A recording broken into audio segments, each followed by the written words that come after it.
Take their seats. We're going to get started here. Media, specifically 3D, specifically immersive. Yeah. And that's why I think that would include you. Hey.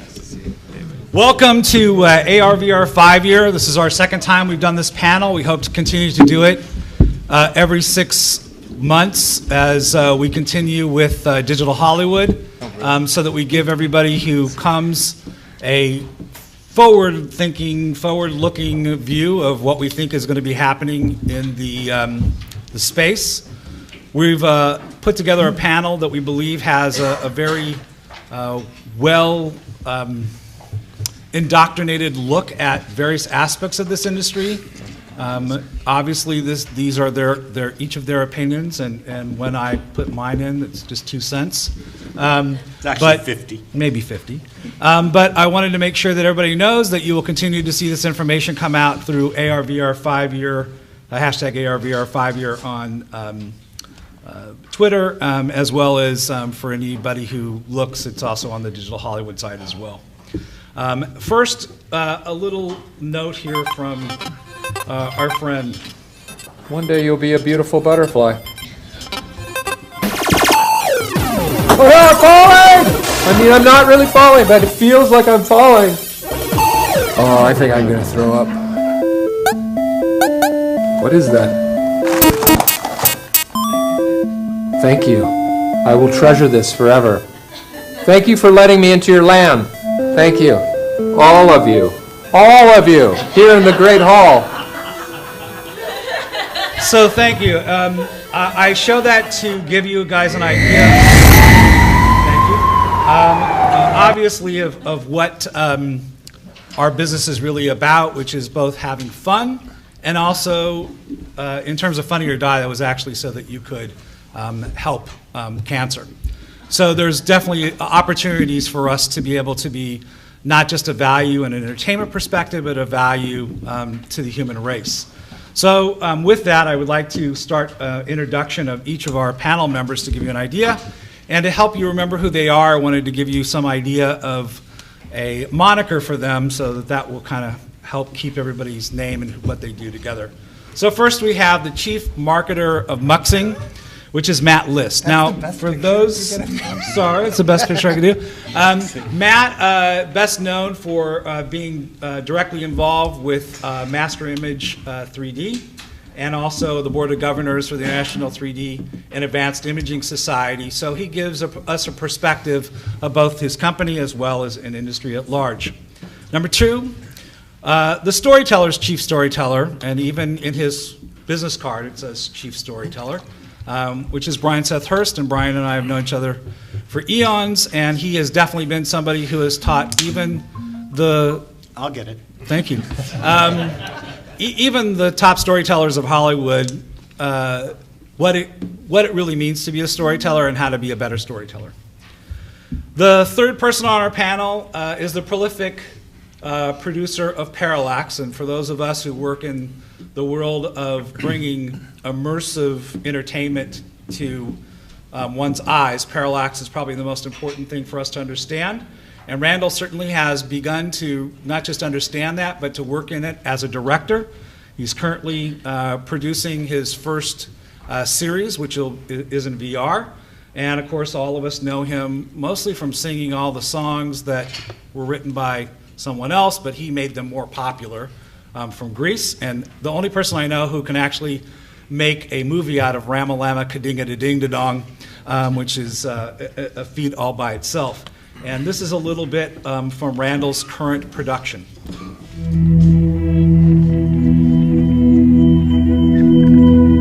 This project is one of the very first that I'm aware of, and we're doing this stuff pretty consistently, that actually tells a story. Came up with the idea of having the first person, the viewer, be a woman waking up after being frozen for 30 years. And she's meeting her family who have all gotten older and seeing these strange faces who all say that they're related to her. Does the audience ever actually see her? Is At that the the very end, end? She's revealed? Oh, wow. I thought of using people from sci-fi movies, like Carl Weathers from Predator and Bruce Davison from X-Men. This is what they look like when you first saw them, when you last saw them. In film school, you don't teach to shoot behind you and around you, but you have to do that.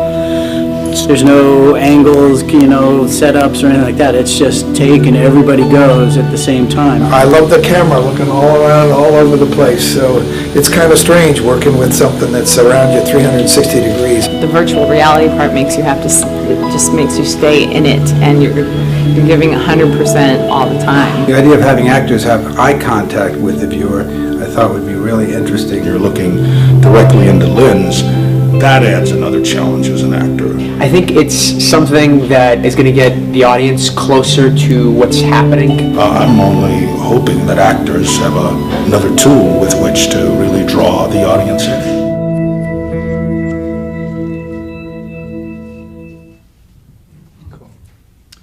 The next person that is on this distinguished panel is the chief builder of Heavens on Earth, something that is an amazing feat all by itself. And yes, he is a NASA guy who comes to this business and brings that SpaceX attitude. Ed Lance, who's the president of Vortex Immersion Media. And for those of you who have not had a chance to visit the Dome down in LA, downtown LA, you should meet with him and see that dome because it's an amazing immersive space. And here's a little bit about Ed's company.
That's Ed's company, and of course, last but not least, is the godfather of presents. And I am sure he doesn't want to hear the speech, right?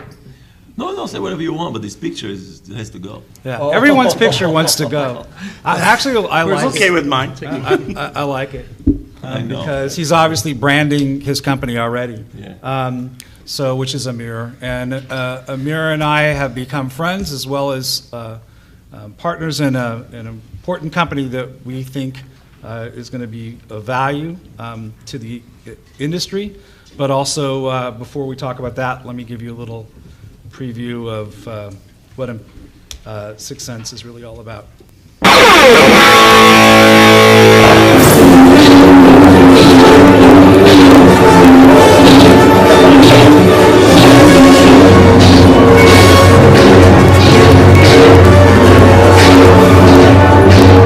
From the Verge at CES, and I'm a Jedi right now. Well, that was cool. Sorry about that. I'm trying out the STEM motion controller from Sixth Sense. That's the company behind the Razer Hydra, and this is a little bit similar in that it's a motion controller, but what it does is have a base station back here that sends out an electromagnetic field.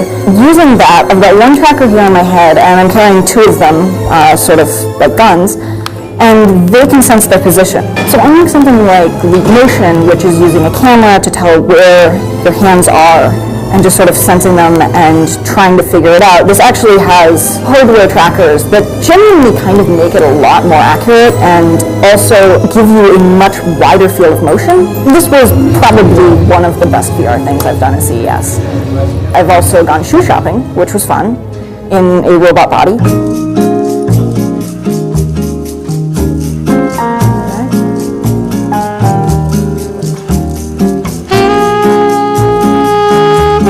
This time, throw it to her feet. Let go just a little, that's just that throwing motion. There you go, so now they're on her. Oh my god, I just threw shoes onto a mannequin.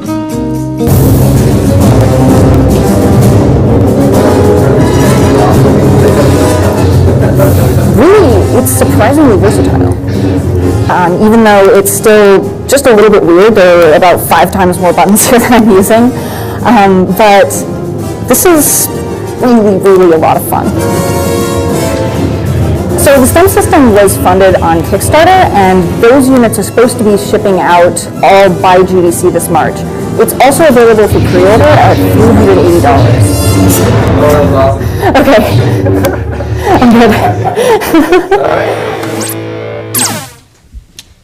And that's our panel.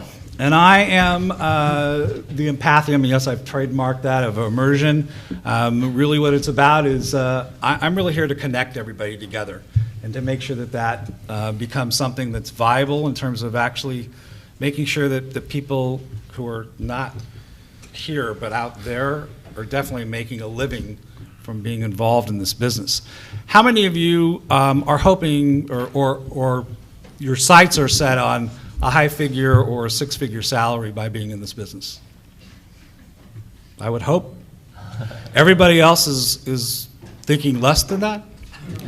Well, the good news for you guys is that everyone who's but thinking one of the less than women that, who raised her hand, I know she's going to do it, so you're not going to be able to argue with her because you've done it before. the good news is that I think we are going to have a ubiquitous business that's going to be more like the 2D business, and I think that's very unfortunate because I think as we dumb down the business, that also the pocketbooks get very small, not just from our clients, but for ourselves. So the more professional we can make what we do, and the more we can look to those of us who are, involved at the highest level of what we're producing, we will keep a business that is worth keeping. Otherwise, we're going to be having about 8 billion cat videos on VR and AR. So with that said, I really want to start with the panel and talk about what's happened since April, since we got together. I'll start with Amir. Most important, I believe, is early on in March of this year, the world of VR discovered hands. Companies like HTC teamed with a gaming company called Valve, and they showed the world that without hands, you cannot really create an experience that is worthy of all this additional cost and the uncomfortable headset. You really need to feel the sense of presence. And if presence is the goal, unless you are in unfortunate condition of losing your arms, you have to have your arms because that's a requirement. So the HTC Vive was introduced, and immediately following the HTC Vive, that is a 15 by 15 foot room that you can move anywhere you want, and you have full presence. You look at your hands, you can see your hands, you are there, you can touch things, you feel that you're touching them. That led to an immediate follow-up by our friends from Oculus, which had no other choice after the rave reviews that the media and the analysts gave to HTC Vive to follow with the Oculus Touch, which is Oculus hands. And all the mobile companies, and every single mobile company, like the Samsungs and the Google and every company that uses Android, and hopefully soon enough also Apple, realize that they need to have hands in their VR experiences, and therefore we are hoping to be the one to supply the full presence experience on mobile VR. Very good. So Ed, since we got together, you were responsible with one other person to put together the SIGGRAPH Village for VR. Tell us a little bit about what came out of that, and is there anything remarkable that you can tell us about? Sure. Well, the VR Village, I suggested to SIGGRAPH because, they really brought VR out in the early 90s. And I'm like, you guys got to keep up, So we actually had a lot of help from like Cosmo from VRLA and guys from SVVR and Upload VR who helped us curate in over 70 experiences. And one of the things I hadn't actually expected was just what you said, Amir, the untethered experiences. We had a lot more coming in than we expected. We had a 36 by 36 foot arena. We called it a nomadic VR arena. And I was pretty impressed. There was one group out of Switzerland, Art Animation. They're a nonprofit. I'd never heard of them before. They came in with this experience, and they had little track. Of course, we had the cameras, right? So it's not like a consumer system, but little tracker bands on your hands and feet, and you put on the headset and you hold this tracker stick, and you look and you're holding a torch in the virtual environment, and you look down and you have a body. You have an avatar, a full body. You walk around, move around, but the really cool, and you're in an Egyptian tomb, right? You walk up to the wall and you can see the hieroglyphs and everything. You look down and there's a sarcophagus with a mummy and a golden mask and everything. The thing, though, that really blew my mind was I was in there with Joan Collins, if you know her. She's a computer animation freak from way back. And we were goofing around, and I reached out my avatar hand, and I touched her avatar face, and I felt her real flesh. And something just clicked woke up in my brain. I can't even really explain it, but it was like presence, embodiment. And then right the moment after that, I was like, wow, this is real. And I tried to lean on the sarcophagus, and I fell right through it. I'm like, whoa. So I don't know if you've seen, I think it's called The Void. Check out that video. They're taking real props and sets and then tracking and navigating through these spaces where you can touch. Stuff like that, I think, is very powerful. Terrific. Well, we know, Randall, that when you were here last time, you had a lot to say about directors and what was going to be happening, and at that time, you hadn't actually started your production. Now you've had a chance to experience it, and what have you learned for yourself, and what have you been telling your other director friends? Well, when my brother first showed me VR at the Oculus Rift Developer Kit 2 years ago, I started thinking, how can you use this for actors? And I'm so excited by what you guys are doing with opening it up, because at that time, when we were conceiving of how to do it, we knew that you couldn't move, you couldn't talk, and so we came up with the plot line of being in a wheelchair, which happens to be what most people have come up with. Many other places like Catatonic is in a wheelchair, and other ones. Because it's not because we're ripping each other off, it's because that's all you can do at the moment we started. So I wanted to do something where you had eye contact with the actors, and you felt like you were a character, and you were immersed into this world. And so we shot that, and we premiered it at the Directors Guild Digital Day in July, and it got really well received. And so now our actress Tana Frederick, who's in the back there, is producing 11 more of these, and we start shooting next week. Excellent, excellent. So all of this still has to have story. Well, that's what I think a lot of people are going to want. Once they have all the viewers, they're going to want something to look at that has some narrative content. And when we can start doing what these guys are talking about, getting the people up and moving, it'll be really exciting. But Brian, you have some ideas about how that really takes place, though. Well, the first thing I wanted to say is, whenever I have done something just for the money, it has completely failed.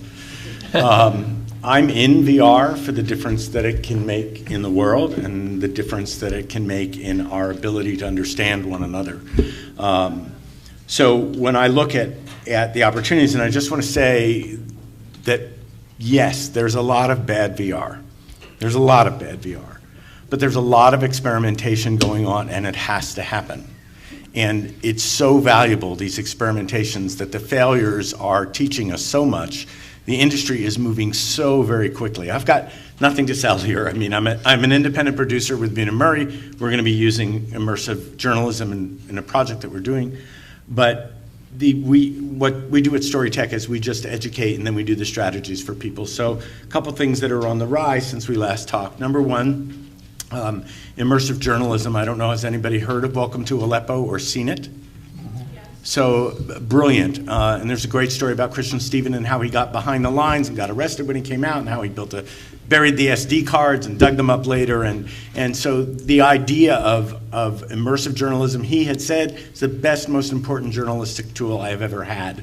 So you'll start to see the rise of immersive journalism, and it will get better. Right now, a lot of projects are sort of self-commenting while they're making it. It's like, hey, look at us, but that will change and that will get better. The other thing I've been doing is stalking the VR film festivals, because it's these young, independent VR filmmakers who are using their imagination, hacking the cameras. Maybe they don't need to make the money right now, but they're sure making a difference. And we're working with several of them right now that I am like so inspired by, because it's accomplishing this. The word empathy is like way overused, but it's accomplishing this, getting your body to feel.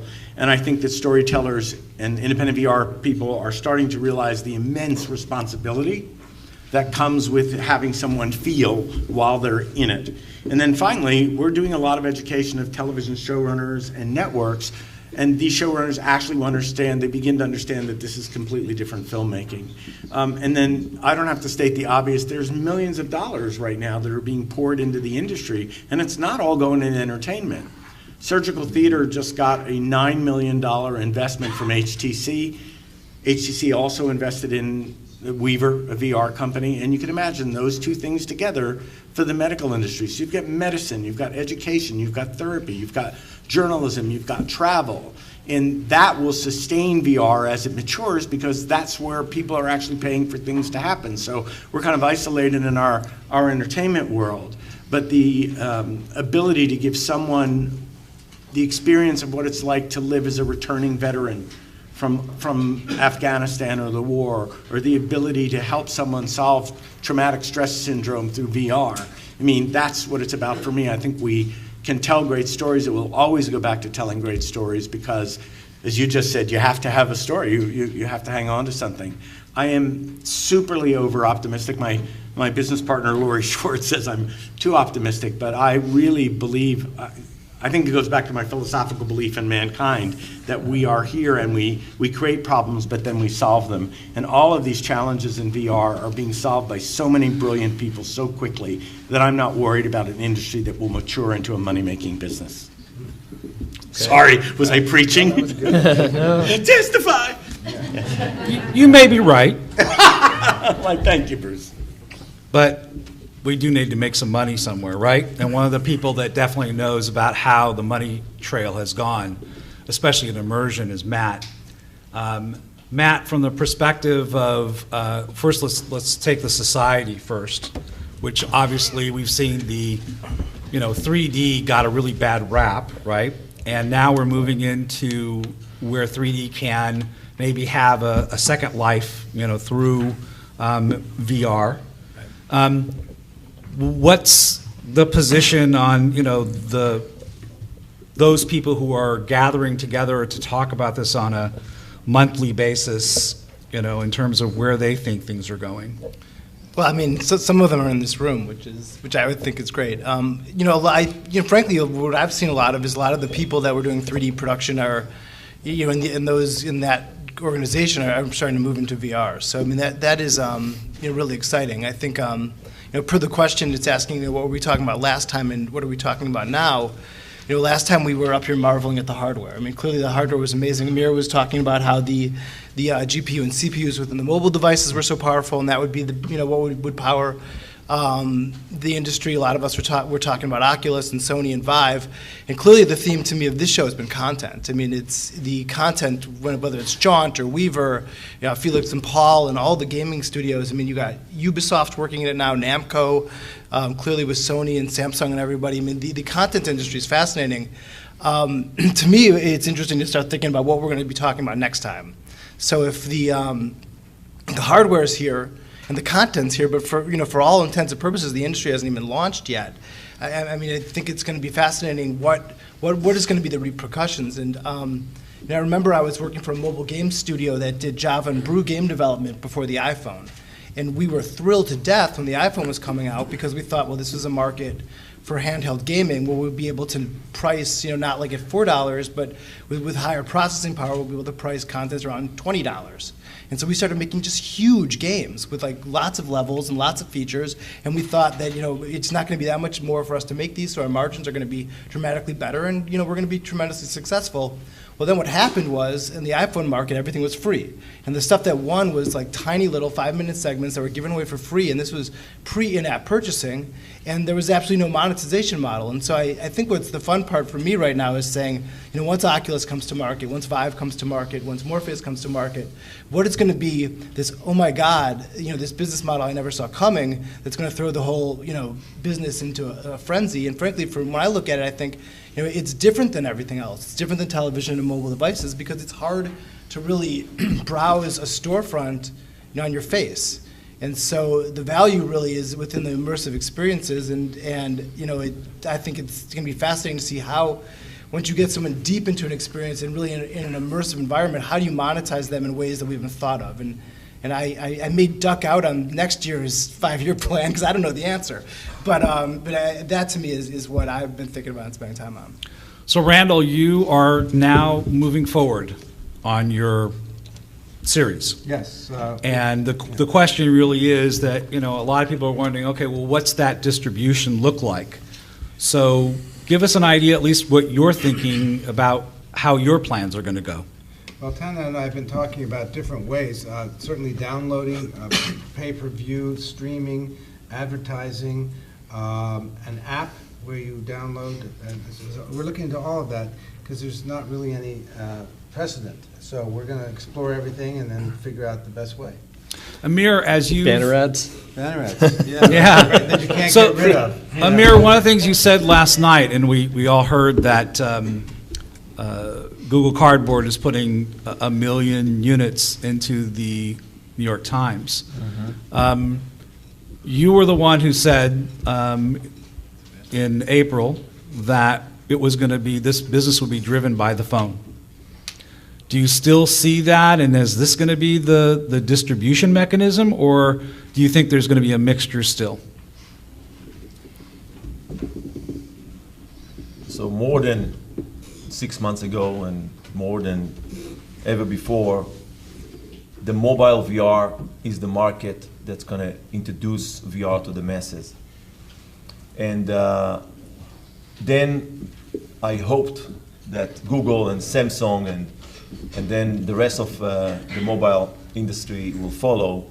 Today I know that they are leading the VR experiences that will be reaching my mom, my daughter, and my son. My son is 20, my daughter is 13, and my mom is my mom. She doesn't want me to tell her age. But the point is that when I went to Israel this summer, and I took a cardboard with me, and I gave it to my mom and a bunch of other people there that would never ever think about, they hardly even use a smartphone. But when I took a Note 4 and I put it into a cardboard, and I let her, and she has a heart condition, and she cannot travel any longer, and she cannot, unless I bring the grandchildren down to Israel, she cannot see them. And for her, I started by just giving her, some Jaunt VR experience where, I put her on the Golden Gate, and she can look around, and she remembers that she was there, and she relived that experience in a split second. Then she came with an idea that I use it on stages now all over the world. She says, just like that, can I be there with my family? Can you put the grandkids with me in this world? I told her, Mom, that's exactly what we are doing.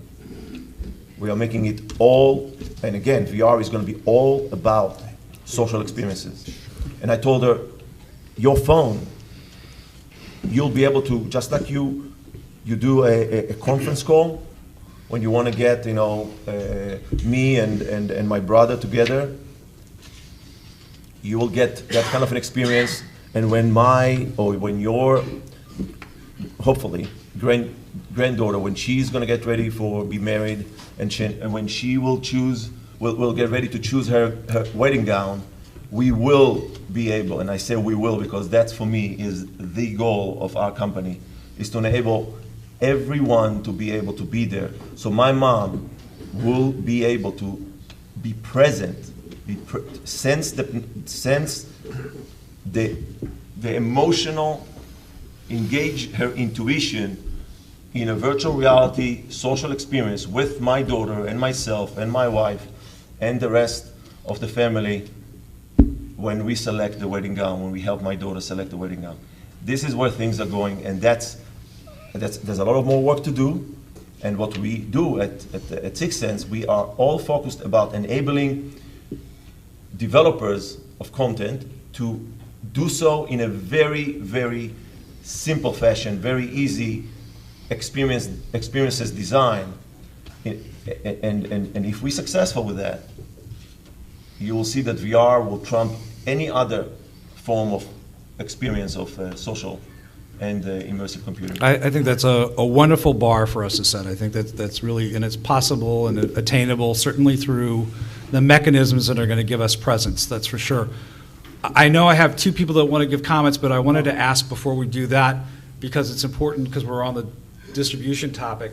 Ed, this was the first time SIGGRAPH had done this VR event.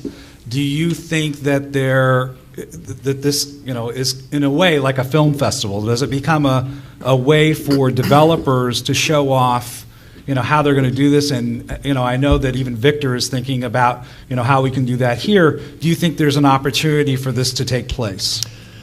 Sure. Well, I mean, that's exactly was the vision for the VR Village, because SIGGRAPH has the Computer Animation Festival with their electronic theater, and we get to screen and show off showcase the best media content in the world on a flat screen. Well, the flat screen's getting a little tired and old, and it's like we want to get off the flat screen. How do we have a screening room for VR? And so, it's very challenging. I mean, you have a very low throughput with the headsets, and that's why we put a dome, actually, in the VR Village. Right. So we could have, it was a small one, but we had 50 seats, and people could present their VR content on the dome and talk about it to a group of people. And you can scale that up. I mean, we did this event at the Coliseum here with a 200-foot dome and 3,000 people for E3. Skrillex and Diplo, EDM thing. But that was the founder of Minecraft. So, these immersive spaces are scalable. I just want to tell you that it's already happening, because the Kaleidoscope VR Film Festival, we took two independent filmmakers out of there, Connor Hare and Matisse Tolan, really great work. And there's another film festival that will be besides CES. So that's already happening, and Connor is now being introduced to all the television showrunners, so he'll get work, but his work that he's creating originally will also be out there. The point I wanted to make was, 8i just got $13 million of investment, and it's exactly what Amir's talking about, which is the ability to walk around a 3D rendering and be present. And then I wanted to say that Mattel has actually, based on the cardboard, released the ViewMaster. I have it. It's not the easiest thing in the world to use yet, but you look something based on cardboard design. Google is being really aggressive at that. But the other point is that there is a continuum here. You've got Little Star, you've got Vrideo, you've got Facebook, and you've got YouTube, all with 360 upload capability, kind of like the gateway drug to moving down the continuum. So, we're doing these public service announcements, and the idea that they're accessible in 360 and moving all the way up, even into the dome, because we put the dome and 3D, 4D dark rides at the end of that continuum, you know, that you're moving all the way through this. So it's possible to reach an audience in many different ways. And, you know, they call it, you know, we haven't even talked about augmented reality and how that will come, but all this moving along the continuum provides an experience based on a story. And so I just, you know, in terms of distribution, there's not just like one alternative. And for me, I mean, I'm waiting now for Randall's work because I'm thinking, okay, I know how to hack your work. So if that file is there, I'll be able to drag that file into any number of headsets that I have and have that experience. And the thing is, if I can hack that now, then that's what's coming in the future. The ability the ability to drag something into your headset, it'll be a drag and drop. It'll be that easy. Yep. Well, I hope hacking comes with payment somehow in the future. Yeah, you buy the file, you buy an app, and your point about being able to distribute through an app, how much entertainment is being distributed through apps right now? And that is a really fast way, you know, so I agree with that distribution model as well. And if you, I don't know if anybody's, you know, I haven't been here for 2 days because I've been like working like crazy. But, you know, if you go inside the Gear VR store, you know, there are things in there for $9.99, $2.99, you know, there are price points. Now, they might not be selling, but to Amir's point, this is the store that's setting the bar and setting the precedent. So there's just a lot of experimentation going on right now, which, again, I know I'm repeating myself, is great because someone like you who says, I'm going to make this film, you might find one avenue of distribution, like a film festival that you're in first, and then someone picks it up. You wanted to say something, Randall? I do. I just loved Amir's story about his mother. I have one about my mother. She's 92, and I showed her our little show, Defrost, and in it, the actors are talking to the viewer, and she got so caught up in it. Tana, playing one of the roles, says to her, I would like to call you Mommy. And she said, I'd like that very much. She was caught up and she was like, thought she was there. She's a little whiffy, but that, anyhow, I think it still works. So, 1 second, just to go on top of that, so this filmmaker, the idea that you can move from 2D into VR and back into 2D, so it's like an establishing shot. The one reason we picked up Connor was because he's got this thing called Real. The woman's husband has died. She cannot live without him. So when we get into the movie, she's actually in her real world, which is this dystopian reality, but you're seeing her.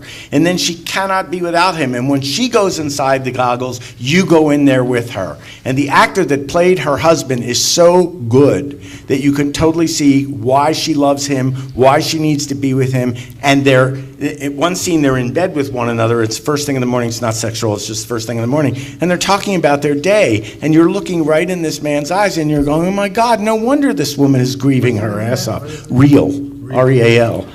And you suddenly realize that potential, which is, you know, you got my heart. You got my heart. So I want to go back to Ed from the standpoint that it seems that most of you are filmmakers, I would take it, that are in the room here, and that you all have content that you want to find a way to find an audience. And to do that on a one-by-one basis is a very long and drawn-out process in order for you to gain an audience. Another way to gain that audience is through, obviously, scaling up your product so that more people can see it at one time. And I know we heard Ed say it's scalable, but I'm looking out to the audience. Does everybody kind of understand that it is scalable, that you can understand how the ocular work is scalable, you know, from a 360 dome perspective? Because for me, we asked that question 6 months ago, and we weren't sure if that was a situation. So I don't know if everybody recognized that. We went over it very quickly. So I just want you to add a little to that and explain how that process works. Yeah. Well, I'm actually working with a variety of projected spaces. We're building a full sphere right now, which is a spherical room where you can stand in the room with a handful of other people and be complete. You can look at the grass on the ground, you know, like that. So we're able to take equirectangular frames and project them into physical environments. But the vast majority, and I think Michael Doubt's out there. Yeah, Michael is with Evans and Sutherland, and also with MRSA, the Trade Association. There's 1,300 of these domes in the world. So these are digital domes and planetariums and science centers and theme parks that can practically plug and play the VR cinema content, at least, or even the real time.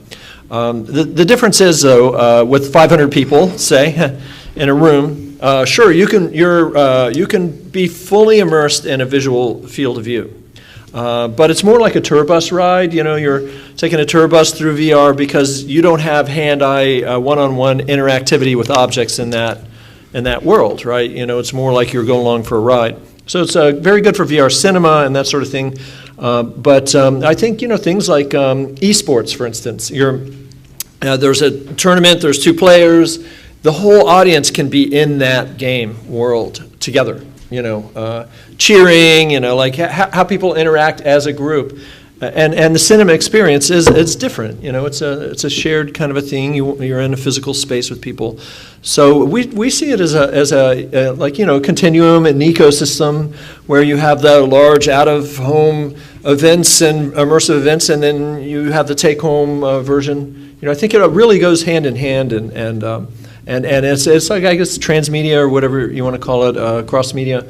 We're working on a live concert now, and try doing a live concert in a headset. I mean, I know people are doing that some, but you have this presence. There's a performer on the stage in the immersive environment, but then you can take home the headset version, and like that. So I find it interesting. The virtual reality company built a recording studio for music videos, for VR music videos, and they're going after that market. Awesome. So. Yeah, I think it's a great market. Short form content, music videos, I think that's a winner in VR.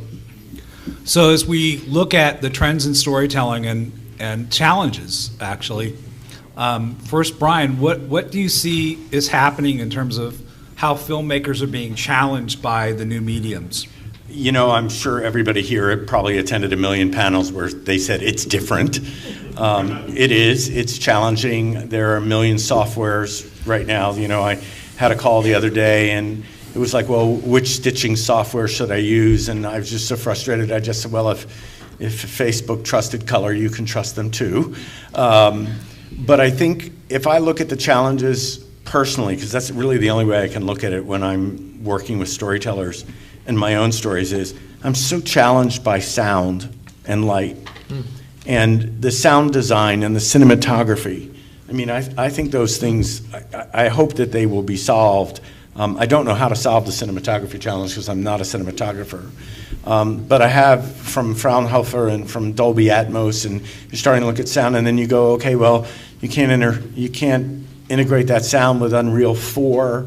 So it's kind of like, there's things that has to happen, and I think what I wish will happen is that the technology companies will come to the storytellers. That's what Storytech is based on anyway, and start to ask us how we see and how we feel, and because I think, and you never hear, since I haven't been here, have they discussed screenwriting for VR here? Yeah. Have they discussed it? Oh, you mean on here, have they discussed? Yeah, no. See? So that's a big issue, which is the way you write for VR is completely different. I like to think of it as writing with my whole body, and that I have, as the writer, I have to kind of feel what the experience is going to be and then begin to look at my 360 frames. So I think all these things are being formed, but I want to go back and just say what the sheer importance is of the story and the storytellers and the writers. I mean, Anne, your hand went right up. I mean, writing for this medium is completely different, and you don't have, once again, we're in a medium where you've got to respect the writer, so here we are, how do we educate writers? And we can educate cinematographers, but there's a lot to learn in VR. So when you're saying what are the trends are the problems and the solutions that are coming with those problems. And I think when you get, like for this one conference, we're actually putting the creators of VR in the room with the television showrunners, and we're letting them go at it. Right. We're letting them brainstorm. So I think, I'm all for collaborative universe, and I hope it goes that way. So Amir, as we talk about this, one of the things that I hear from being around many of the other panels is we talk a lot about the HMDs, but we don't talk a lot about what's integrating with that. And when Brian talks, he says he's writing with his whole body, Well, you can't really write with your whole body unless you have some kind of feedback mechanism, something to use to make that work with VR. Yeah, so first let's make Brian feel a little better. Thank you. So you and writers and storytellers are still struggling because the products, the technologies are still at the state of real prototypes. You really don't have a fully launched platform. But we don't want that. We want to collaborate with you to build that platform. I'm with you, but not only that you are collaborating, not only that we listen, because Oculus work with endless developers and storytellers, and we do too. We have 17,000 of them over now and more even, and not to mention Valve is endless, with HTC. But what I want you to feel better about is the fact that you are not yet being exposed to the full, what we call dev kit with all the tools that are available. They're not yet unveiling it. Unfortunately, it's all being used as first parties first because they're finishing the development in-house. Oculus is a giant studio. They're developing everything. Even John VR has their own studio because they use it in-house development so they can finish the alpha and beta tools into products that actually can help you use it. But wait, the important thing is, and that's the most important limitation that you are living in. You're living in a limitation where you don't have yet full presence. And the moment you don't have full presence, which means that you are not yet enabled to develop with, allowing your actors, allowing your story being told, where they can be using the environment, they can use the virtual world as they would use in a movie I get it. set. I'm telling you, in the independent VR world, that's already happening. What I'm saying is the people with the power, and you can say, I'm not going to slam any of the stuff that's come out of the big ones because I really respect all the technology stuff that's being done. But, some of the master storytellers, I know who's involved in this, and they're not the master storytellers. They're not this man. This man is not at Oculus Studios. And I'm just saying that, when he asked what the trends are, and honestly, Amir, I appreciate everything you're saying, and I really respect what Sixth Sense is doing, like totally, have followed it for a very long time. But I think that until you are, I think it's really, I feel like reaching out to the writers in the audience. It's very hard for technologists Brian, and let engineers to me understand. ask Randall, right? So, do you guys want to clap for that? Is it somebody? Okay. I don't mean to sound like a martyr or a victim. That's not my place. The whole idea of this panel is a professional discussion, and I think this is awesome. And I mean awesome. I know we use that word, overuse that word. But Randall, you sat down, and I know you and I even had discussions early on about the producing of this type of a product, right? Yeah. And even though, and I don't know if you guys realize this, Randall's brother is an amazing, special effects person. Many of the people who came out of the special effects area in our business have now turned into VR. So, he had somebody in his family who could talk to him about this. Right. So even with a family member who he's very close with, and a writing partner, you still had to go to a third party to talk about, well, what kind of technology should we use to make this happen, right? Tell us a little bit about that process. I went to Immersive Media at, I guess it was NAB, and then said, I'll put up the content if you put up the cameras, and that's how we got that started. But you talked about the challenges from directing and shooting. Lighting is a big challenge because you can't show the lights, and how do you make something dramatic if you can't light it like a cinematographer would? And I find that in terms of directing VR, it's like it's very much like a stage. You have to use sound, you have to use light to draw the audience's attention. It's light, sound, and movement. Also, if you have all the characters suddenly look like that, it's likely that the viewer will say, well, what are they looking at? And look over there. So there's little tricks like that to draw the attention to where you need them to look, because they can look anywhere. I want to, see if there's a way for Matt to come into this. Just a second. Take Randall here. The kind of sacrifices he had to do, if he was given the opportunity to design and write his story and deliver the story without the limitation of the technology, he needs to deliver it. He said himself, he needs to deliver it like you're sitting in a wheelchair. Yeah, like you are paralyzed. Paralyzed, Yeah, right? You're paralyzed. Why? Because you have no hands. Right. Why? Because you have no feet. Right. These problems are all being resolved, and the next one, you will be in a great advantage point because you have dealt in your early production with the problems that the new creators of content for next year and the year after, and even the people now that started and are working with the Vive and are working with our systems and are working with the few Oculus touches that are available out in the hands of developers, you will be shocked how many more opportunities to tell the story that will be available to you. So I just want, again, Brian, for you, just to finish my point, and for Randall, and for everybody here, because that's why I come to Digital Halo, because we are reaching out to the content creators, because we have no chance in hell to do anything with all this techie stuff that we do, unless you guys join and unless you guys make it worthwhile for people to buy. Thank you. But I think also we all have, I want to just get an idea here, besides a few filmmakers who I know who are in the audience who've been filmmaking for a long time. How many have just come into filmmaking in the last 10 years? I want to see hands. So if that means that everybody else has been filmmaking 10 years or longer, then you should know the history of our business, which means that this is nothing new. We've gone through this over and over again. Sergei Eisenstein, figured out how to move camera and move things around, but he had to get people to build things for him so he could make things happen for his movies. And that's almost 100 years ago. So this is nothing new.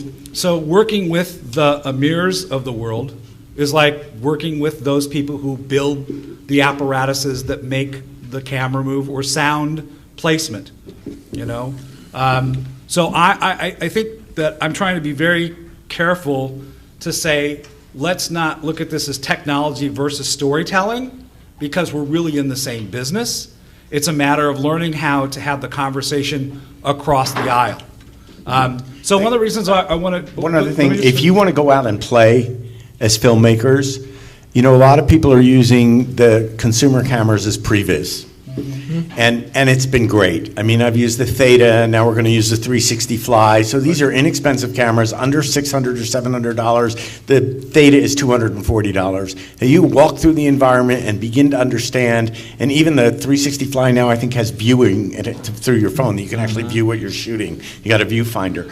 So if you're a filmmaker and you just want to experiment and play around and see what you get and see how inspired you are as a storyteller and filmmaker, it's inexpensive to do. And then you can upload your results onto Little Star or YouTube. I agree, but from a professional filmmaker's perspective, that's like doing animatics.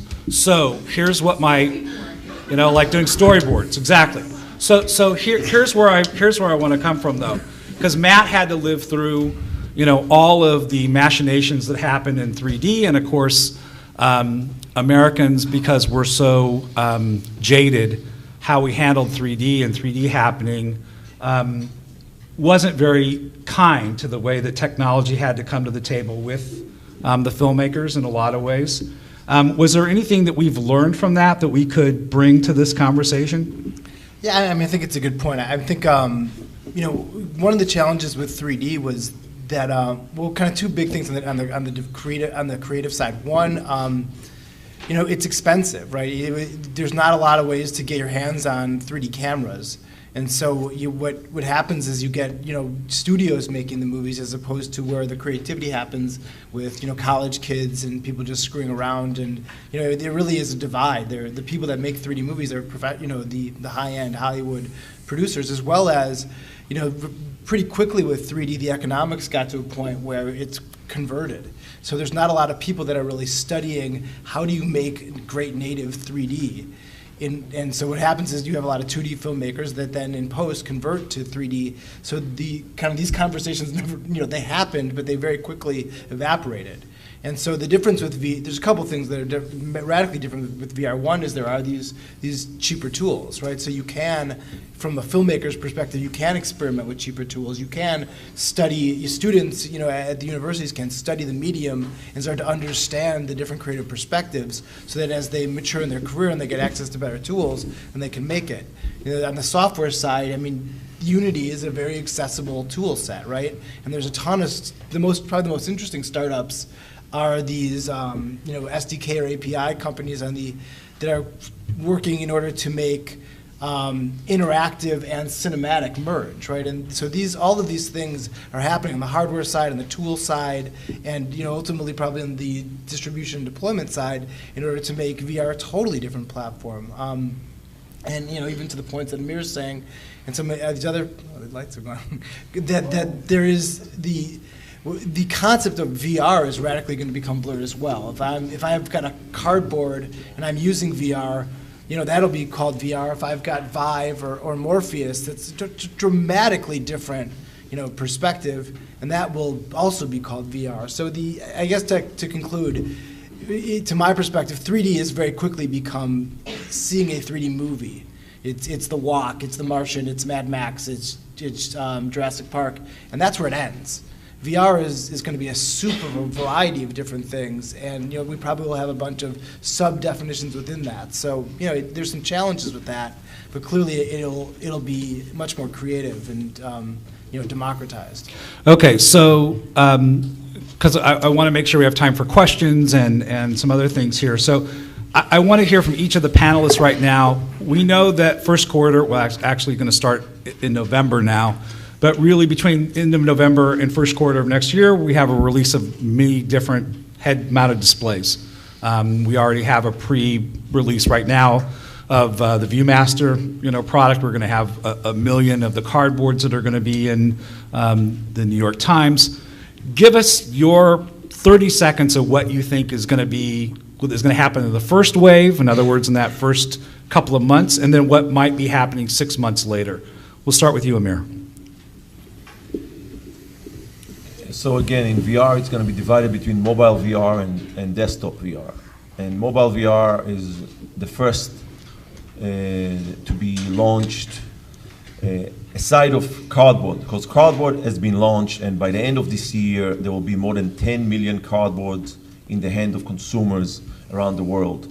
So cardboard is there, and you can take any phone that is, I would recommend Note 4 and above, meaning Note 4, Galaxy S6 and iPhone 6 and above, and put it in and have very, very good, some very good experiences, some, like Brian said, not as good, but the bottom line is there's enough to enjoy a $5 box, or the ViewMaster has some other experiences with Mattel. The point is, the real first VR platform with Gear VR by Samsung and Oculus is launching in November, and the experience is going to be, let's put it this way, it's $99, and it works with at least Galaxy S6, hopefully also with the Note 5. Note 5, yeah. Yeah, we'll see. But the point is, the important thing about it is you will have a significant content from significant homes of from the biggest studios to the biggest game developers to many independents. There's a lot of content coming out. That's mobile, and that's this year. Next year, first half of next year, you have Sony. Sony is releasing it's called today PlayStation VR. It's a full presence system. They are selling their headset, and they will probably subsidize that headset at a very, very low cost with no margins into 30 plus million, most likely by that time there will be 35 to 40 million PlayStation 4s install base. We intend to be launched with all our catalog, with our development platform on the PlayStation first, way before PC, since PC install base doesn't really exist. And then you have the Vive. Hopefully, you know, Valve lives in a different time zone than everybody else, so we don't know when it's going to come out. But hopefully, it's going to come out the first 6 months of the year, and that is the best platform out there today. Yep. And that will enable amazing experiences and way beyond gaming. Gaming is the least, even though it's Valve, and Valve cares about gaming more than anything. Like we just talked about, HTC cares about healthcare, HTC cares about education and robotics and many other things. The point is, we look at first HTC Vive, then with Oculus Touch. We really hope Oculus Touch will be as good as it's being demoed. And then you'll have the kind of an install base that will start introducing the standards. Because the moment you are talking about a full presence, then you solve the standard problem.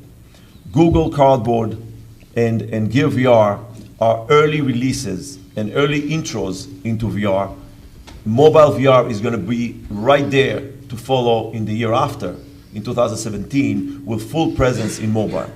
So all the content that releases on the early PC and the early PlayStation will be able to run on the mobile VR of the November 2016 and probably the March of the Mobile World Congress in Barcelona. But that's really where you're going. Across 2016, you will standardize on full presence across all platforms.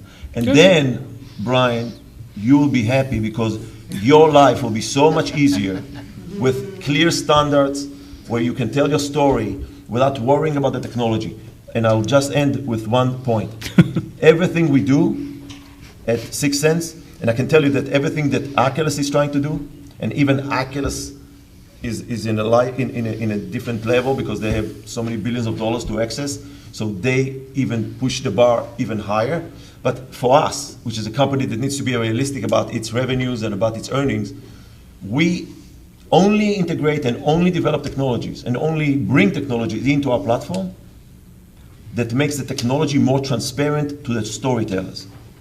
We are trying to take the technology out of your consideration. And then you'll see how much freedom. You'll have 10 times the freedom you ever had on the movie theater, creation. Excellent. Thank you, Amir. Ed. What he said. I mean, this is going to be interesting, and I'm really I'm fascinated to see how things develop. I think production tools need to come along, and cameras, shooting stereoscopic 360 is still death, and I'm really curious to see how the consumers pull the content. That's really what's of interest to me. I know VR has always been really freaky good at demos, right? So you have the novelty of, oh my God, you got to check this out, and so that's why we think music videos are going to be good, short form stories. It remains to be seen how the storytellers can grab people for longer periods of time, and I'm very interested to see how that pans out. Excellent.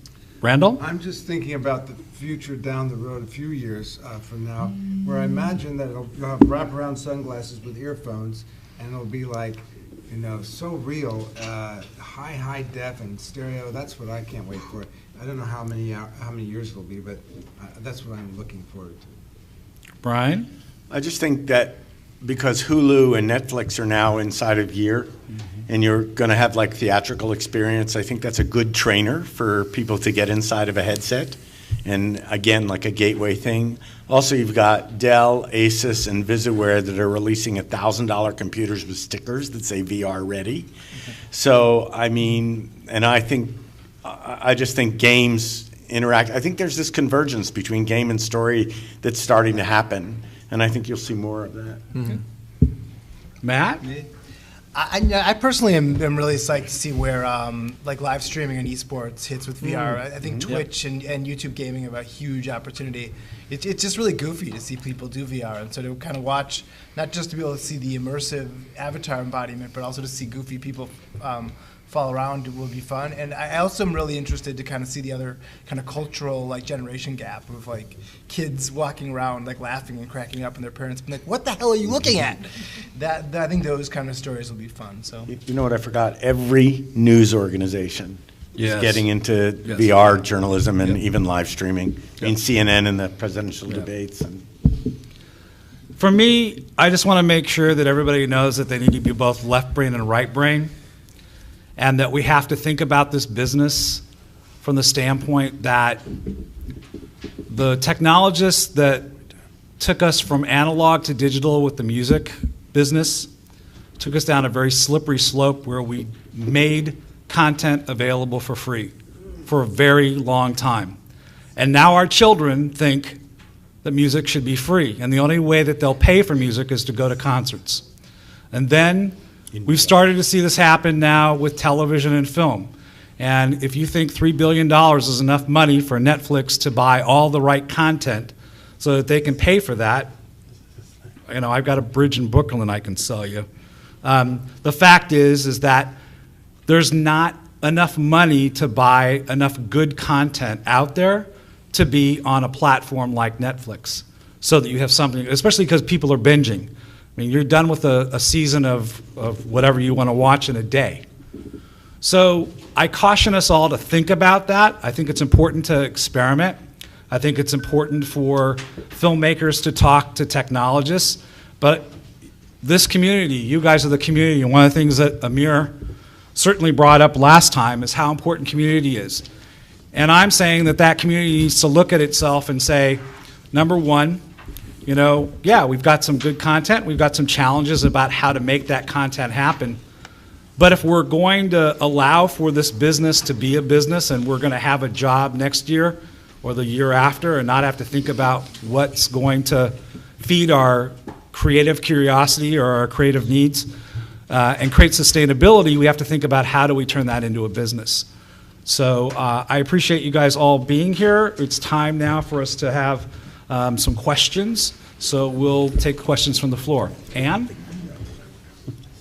there was a clip at the opening with a young man who said that when he was in film school, he never was taught how to shoot behind himself. But when I went through film school, I was taught by the feminist filmmakers how to shoot in 360. The feminist filmmakers were actually the pioneers of circular storytelling, and it was intentional to disrupt the way stories have been told through all recorded means of entertainment. So I actually am starting with sort of a political comment about making sure that we have everybody's perspective included in what is not necessarily a totally nascent form of storytelling. Are you commenting on the fact that we're all men up here? Is that? Let's just say that we should make choices in all the companies that are sending people to panels to be hiring women to be part of this process so that they get onto the panels. I'm not being defensive, but I want you to know, Ann, that every panel I have moderated has had parity on it because there are brilliant women in VR just like there are brilliant men, and that's important to me. But I will go, my other comment and question, I've gotten over my political comment, which is one of the last few days, which is I'm actually developing that script format that you're looking for, Brian, and that bridges between, let's say, a traditional master storyteller and Unity and Unreal and the script of the authoring environments for technology, which are somewhat limiting for the expression of the writers. So. Question? Or is there a comment? Just comment? Okay. Announcement. In the back. David? What about my battery? Say it again? What about his battery? How long is my battery? You know, your personal life is none of our concern. So currently, I have people demoing using Gear VR with Galaxy S6. They are running around the world, Europe, Australia, and the US, everywhere you can think about. They usually carry per station 2 phones. Every phone can carry at least 6-hour straight play of. Now, specifically, there's a big difference between CG experiences and video 360 experiences. The video eats much more battery and gets the phone much quicker, much hotter. You know, it's a whole different problem that Android is struggling with, and that's a whole issue. But in general, on video you probably have 4 hours. On CG you have about 6 to 8 hours, depends what type of computing you expect to do. But you will only get that problem disappear by the time the new phone, the S7, is released, and all the equivalent from the other players. In the back? It's a comment, but it is more of a thank you. I just want to say I've always gone on, I'm co-producing with Randall on Defrost, and I've always gone on Orson's quote, the enemy of art is the absence of limitations. And what Randall and I have had to troubleshoot with, and what he presented me with, is why I got on board, is that you have these master storytellers, and then you have all of these other people in the field who are willing to sort of do what I find to be the cinematic theater in the round, where everybody can experience this immersive content on an emotional level, and it's a very exciting world. And so I just want to say thank you to all of you for bringing all aspects of what the possibilities can be, as far as, you know, we're playing around with, do we put people into wheelchairs? How does that affect the 12 episodes that we have? Do we do, you know, what do we provide, sight, sound, and experience, touch? And what is the best way to tell this story? And when you have such great storytellers working within this sort of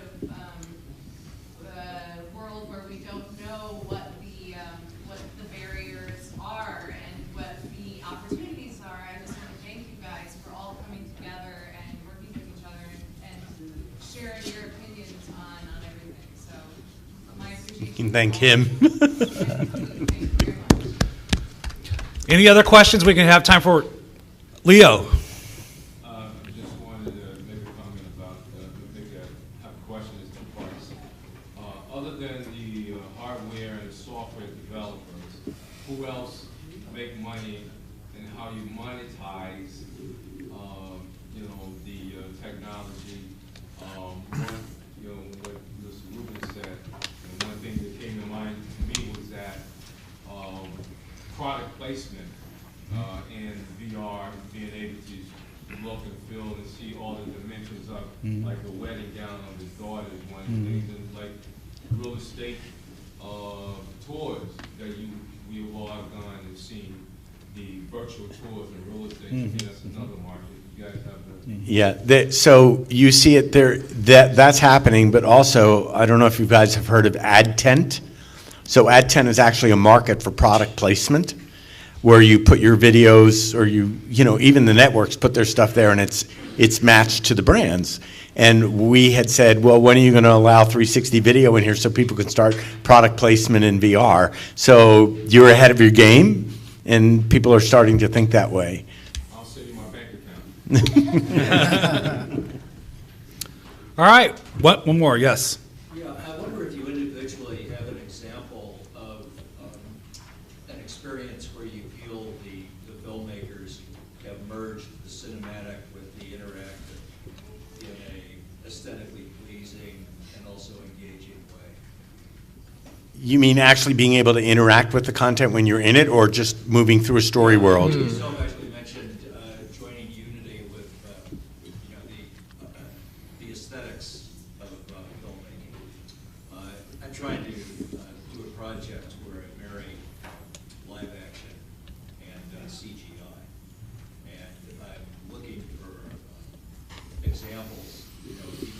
That's a good question.